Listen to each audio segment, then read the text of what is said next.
तो hello guys, once again welcome to my YouTube channel. मेरा नाम है शुभम शर्मा। और जैसा कि आप जानते हैं कि इस चैनल पे मैं सीटीएस एफकेट के जो एग्ज़ाम है उसके रिगार्डिंग कुछ वीडियोस लाता रहूँगा और लाता रहता हूँ। अभी कुछ दिनों से वीडियो नहीं आ रही थी, तो उसके लिए माफ़ी चाहूँगा। और आगे वीडियो आती रहेंगी, आगे टेंशन मत लीजिए, क्योंकि पेपर पास में है तो हम कंटिन्यूस वीडियो लगाते रहेंगे आपके लिए, जो आपके लिए बहुत ज़्यादा हेल्पफुल होगी। तो मैं इस वीडियो में बात करूंगा, जो मैंने पिछली वीडियो बनाई हुई है फिजिकल ज्योग्राफी पार्ट 1, उसमें हमें क्या क्या टॉपिक्स पढ़ने हैं। तो टॉपिक्स बहुत सारे रह चुके हैं और कुछ टॉपिक्स जो मैंने बता दिए थे उनको तो पढ़ना ही है आपको, और कुछ टॉपिक्स जो बाकी बचे हैं उन टॉपिक्स को मैं आज कवर कर दूंगा। और बाकी भी टॉपिक्स और भी होंगे जो आगे वीडियोज़ में आते रहेंगे, बट आज के लिए जो टॉपिक्स लाए हैं उनको हम बता देता हूँ आपको मैं अभी। ठीक है, तो हम स्टार्ट करते हैं। तो पिछले वीडियो में आपको मैंने बता दिया था कुछ इंपॉर्टेंट फैक्ट्स माउंटेन के बारे में, जैसे कि मैंने लास्ट बताया था कि बैकबोन ऑफ द एशिया किसे कहते हैं, हम लोग कुल्लुन शाह को कहते हैं। तो ऐसी कुछ चीज़ें आपको बता दी थी मैंने। अब आज बताऊँ तो मैं प्लेट्यू की बात करूँगा आपसे मैं। तो प्लेट्यूज होते क्या हैं, ठीक है, प्लेट्यू को हमें पता होना चाहिए प्लेट्यू होते क्या हैं पहली बात तो। और प्लेट्यूज के में क्या क्या पढ़ना है, सबसे पहले प्लेट्यूज के बारे में जानकारी होनी चाहिए, प्लेट्यूज होते क्या हैं, बनते कैसे हैं वो पता होना चाहिए। दूसरी चीज़, टाइप्स ऑफ प्लेट्यू हमें पता होना चाहिए, कितने तरह के टाइप्स ऑफ प्लेट्यूज हैं हमारे, ठीक है, उनकी फॉर्मेशन कैसे होती है वो हमें पता होना चाहिए, इतना बस हमें, ठीक है। तो टाइप्स ऑफ प्लेट्यूज की अगर बात कर रहा हूँ तो यहाँ पे हमारे 6 तरह के प्लेट्यूज हैं। पहला इंटर माउंटेन प्लेट्यू, दूसरा पाइडमोंट प्लेट्यू, तीसरा कॉन्टिनेंटल प्लेट्यू, चौथा volcanic, and fifth is glacial, and sixth is aeolian plateau, ठीक है। तो ये सब प्लेट्यूज हैं, आपको इन प्लेट्यूज को लर्न करना पड़ेगा बार बार, आपको ये चीज़ याद हो जाएंगी। मुझे भी चीज़ें एक बार में याद नहीं हुई थी, बट हाँ चीज़ें धीरे धीरे आपको याद हो जाएंगी चीज़ें जैसे पढ़ेंगे। अब इन टाइप्स आपको मैंने बताए यहाँ पे, टाइप्स जो आपको मैंने बताया यहाँ पे वो आपको साइड में स्क्रीन पर दिख रहे होंगे, ठीक है। जो 6 टाइप्स बताया आपको मैंने, उन 6 टाइप्स को आपको पढ़ लेना है कौन कौन से टाइप हैं, ठीक है। और ज़रूरी है सबसे चीज़ कि ये इनका फॉर्मेशन कैसे होता है, ठीक है। और उनके मैक्सिमम प्लेट्यू, बॉलिवियन प्लेट्यू, ये सब क्या है, ये सब जो है इंटरमॉन्टेन प्लेट्यू के अंदर आ जाते हैं, ठीक है। अब जैसे बात करता हूँ सेकंड, पाइडमोंट प्लेट्यू जो हमारा था, पाइडमोंट प्लेट्यू के अंदर जैसे एग्जांपल मैं दे सकता हूँ, जैसे मैंने लिखा हुआ है पाइडमोंट यूएसए में जो है, अपलांचे प्लेट्यू, ये सब जो है पाइडमोंट प्लेट्यू के एग्जांपल हैं। थर्ड में बताया आपको कॉन्टिनेंटल प्लेट्यू। कॉन्टिनेंटल प्लेट्यू के एग्जांपल हम कह सकते हैं जैसे साइबेरियन शील्ड जो कि रशिया में है, कैनेडियल शील्ड जो कि लेब्राडोर प्लेट्यू जिसे हम कहते हैं, ब्राज़ीलियन शील्ड, मोटो ग्रोसो, और इथोपियन हाईलैंड अफ्रीका, ठीक है। तो ये चीज़ है यहाँ पे। और देन फोर्थ आपको बताया मैं वोल्केनिक प्लेट्यू। वोल्केनिक प्लेट्यू कैसे बनता है, ठीक है। मैंने वो जितने प्लेट्यू बताए उन सब की फॉर्मेशन आपको याद रखने की बनते कैसे हैं, प्लस उनके एग्जांपल्स याद रखने की कौन कौन से प्लेट्यू किस कंट्री में आते हैं। तो वोल्केनिक प्लेट्यू में आपको मैं 2-3 एग्जाम्पल बता देता हूँ। जैसे पहला कि Deccan plateau, and second is Columbia snake plateau, and the third is Shan plateau जो कि म्यांमार में। शान प्लेट्यू बहुत इंपॉर्टेंट है, बहुत इंपॉर्टेंट है एग्जाम के पॉइंट ऑफ व्यू से। तो शान प्लेट्यू याद रखिएगा, शान प्लेट्यू कहाँ पे, म्यांमार में। जो क्वेश्चन इस तरह नहीं पूछेगा एग्जाम में कि कौन सा इंटरमोंटेन प्लेट्यू है, कौन सा पाइडमोंट प्लेट्यू है, कौन सा कॉन्टिनेंटल प्लेट्यू है। क्वेश्चन इस तरह पूछा जाएगा कि कौन सा प्लेट्यू कहाँ स्थित है, ठीक है। तो प्लेट्यूज आपको याद रखने पड़ेंगे। और कुछ प्लेट्यूज, बहुत सारे प्लेट्यूज आपको माउंटेन्स के बारे में जैसा आपको बता दिया मैंने, मैंने एक अलग से वीडियो बनाई थी माउंटेन्स के बारे में, वैसे आपको प्लेट्यूज के बारे में एक अलग से वीडियो ले आऊँगा, उसमें आपको बता दूंगा कौन से प्लेट्यू आपको इंपॉर्टेंट याद रखने हैं एग्जाम के पॉइंट ऑफ व्यू से। तो आप इनको याद रखिएगा, ठीक है। तो शान प्लेट्यू आप याद रखिएगा, वो कि म्यांमार में है, जो कि वोल्केनिक प्लेट्यू के अंदर आता है, ठीक है। फिफ्थ मैंने बताया आपको ग्लेशियर प्लेट्यू। ग्लेशियर प्लेट्यू भी कैसे फॉर्मेशन होता है, फॉर्मेशन उसकी आपको हमेशा याद रखनी है।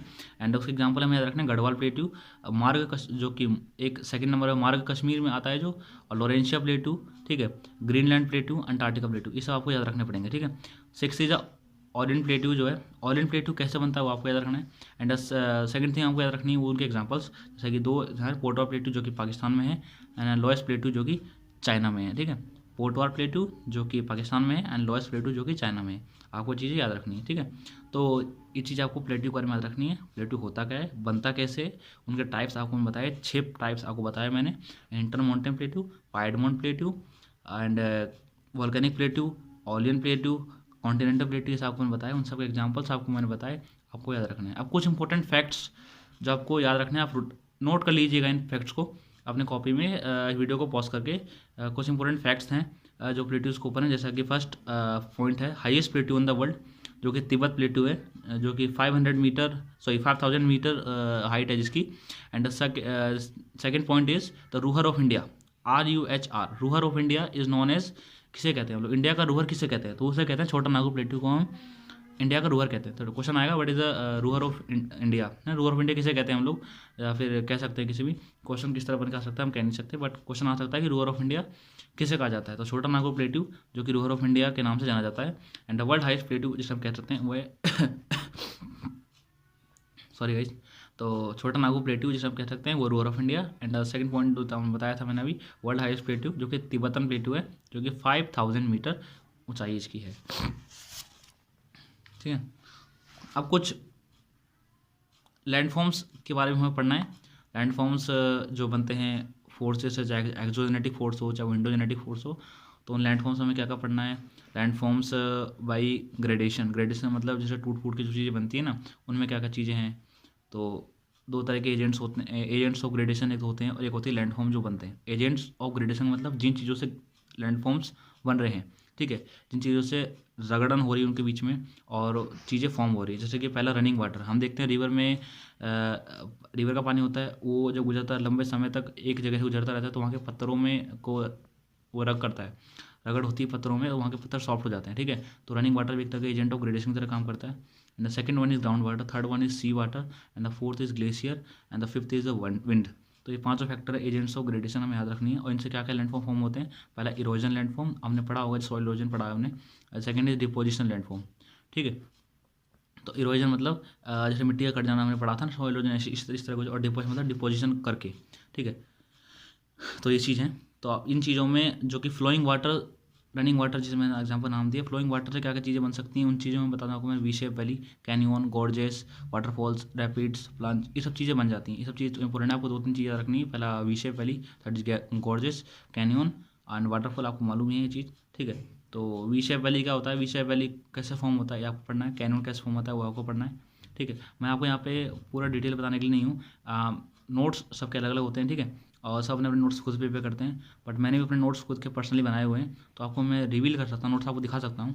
इसमें कोई बड़ी बात नहीं है मेरे लिए, बट आपको ये खुद से थोड़ा मेहनत करनी पड़ेगी इसके लिए। बट आपको मैं इतना गाइड कर सकता हूँ कि आपको क्या नाम है, कौन कौन सा पॉइंट आपको पढ़ने हैं। ठीक है, अब तक आपको मैंने जो बता दिया वो ठीक है।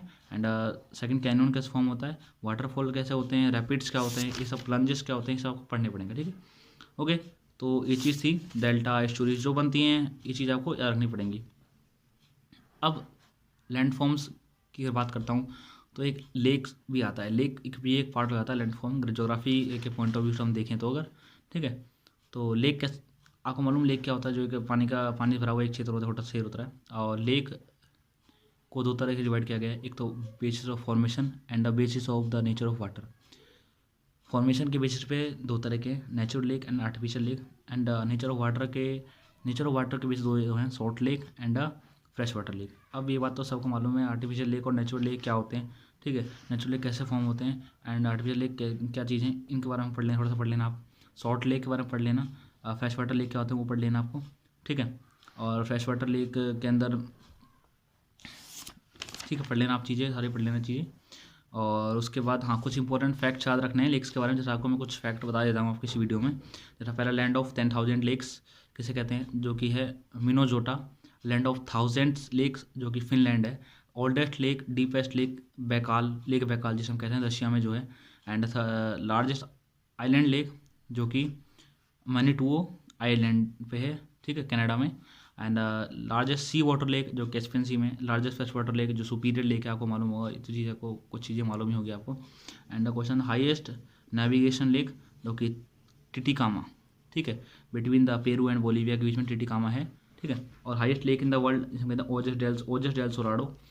मोस्ट सैलाइन लेक जिसे हम कह सकते हैं लेक वैन। ठीक है, और lake below the sea level जिसे कह सकते हैं, जो कि डेड सी जिसे नाम दिया गया है। लार्जेस्ट क्रेटर या कैल्डेरा। अच्छा, क्रेटर और कैल्डेरा का डिफरेंस आपको बता चुका हूँ मैं पिछली वीडियो में, वोल्केनो के बारे में जो आपने पढ़ाया था। क्रेटर कैल्डेरा का होता क्या है। ठीक है, तो क्रेटर एक छोटा सा वेंट, एक छोटी सी ओपनिंग होती है, तो होता है वेंट, एक होता है क्रेटर, एक होता है कैल्डेरा, तीन चीज़ें होती हैं। तो वेंट जो होता है छोटी सी ओपनिंग होती है बस, जो कि अर्थ वोल्केनो जब इरप्ट होता है छोटी सी ओपनिंग होती है उनके बीच में, छोटा सा ओपनिंग जहाँ से वोल्केनो लावा निकल रहा होता है, उसे वेंट कहते हैं।